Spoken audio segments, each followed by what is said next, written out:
Nous allons voir dans cette vidéo formation quelles sont les différentes manipulations possibles pour gérer au mieux les différentes tables de votre base de données. Donc, tout d'abord, vous pouvez consulter les données de votre table en vous rendant donc ici en haut et en cliquant sur les différents onglets que vous souhaitez. Vous pouvez bien évidemment choisir de ne plus afficher un onglet. Pour cela, vous faites un clic droit dessus et dans le menu qui apparaît, vous cliquez ici sur Fermer comme ceci. Vous avez alors automatiquement votre table qui va se masquer et pour la réafficher, vous allez devoir utiliser le volet se trouvant à gauche de votre logiciel. Donc, si ce volet n'apparaît pas, donc ici je vais cliquer sur ce bouton-ci, donc vous voyez si ce volet n'apparaît pas, il vous suffit juste de cliquer sur le bouton en haut ici de ce volet, je clique donc dessus et à nouveau donc mon volet latéral de gauche va s'ouvrir pour afficher une liste des différentes tables que je possède. Donc si je souhaite maintenant réouvrir à nouveau donc ici la table commande, je n'ai juste qu'à faire un double clic dessus et donc cette table a maintenant été réouverte dans ma base de données. Vous avez bien évidemment la possibilité d'importer une table provenant d'une autre base de données. Pour cela, vous allez vous rendre en haut et cliquer sur l'onglet Données externes. Ensuite, nous allons ici donc sélectionner les données provenant d'Access. Je clique donc sur Access comme ceci. Vous choisissez dans un premier temps de quel fichier vous souhaitez importer ces tables. Je clique donc pour cela sur Parcourir comme ceci et je vais maintenant sélectionner donc le fichier que je souhaite utiliser. Donc je vais par exemple ici me rendre sur le bureau, donc je clique ici à gauche sur le bureau comme ceci. Je descends ensuite à l'aide de l'ascenseur et ici je vais sélectionner cette table-ci. Je clique donc dessus, puis je clique sur Ouvrir donc pour utiliser cette table.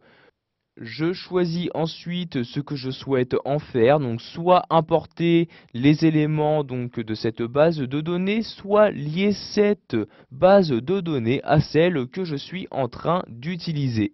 Donc ici je vais choisir d'importer des éléments, je coche donc la première case et je clique sur OK comme ceci. Je vais maintenant sélectionner les éléments à importer, donc pour cela vous n'avez juste qu'à cliquer sur les éléments souhaités. Donc par exemple, je souhaite importer ici des tables. Donc je vais par exemple importer les tables paiement et produits. Je clique donc tout simplement sur les tables correspondantes. Je clique ensuite sur OK pour valider et ainsi donc importer les différents éléments sélectionnés. Donc si vous souhaitez effectuer une sauvegarde des étapes d'importation, vous cochez cette case-là. Si ce n'est pas le cas, vous ne la cochez pas et vous cliquez en bas sur Fermer comme ceci. Maintenant, les tables ont été importées. Vous pouvez donc les voir dans la liste qui apparaît dans le volet de gauche. En effet, il y a bien ici la table paiement et produits qui apparaît. Donc ici, je vais par exemple choisir d'afficher la table produit, je double-clique donc dessus et vous avez alors les différentes données de cette table qui apparaissent. Vous avez donc la possibilité de les modifier comme vous le souhaitez. Nous allons maintenant voir qu'il est possible de renommer une table. Pour cela, vous devez tout d'abord la fermer. Donc ici, je fais un clic droit dessus. Donc je fais un clic droit par exemple sur cet onglet et je clique ici sur Fermer comme ceci.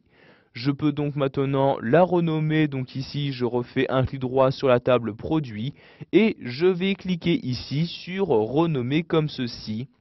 Et maintenant, je vais donc pouvoir saisir à l'aide de mon clavier le nouveau nom que je souhaite donner à cette table. Par exemple, je vais ici par écrire mes produits comme ceci. J'appuie donc sur la touche Entrée de mon clavier pour valider mes changements. Et maintenant, je n'ai plus qu'à double-cliquer dessus pour la réouvrir avec le nouveau nom que j'ai choisi de lui attribuer.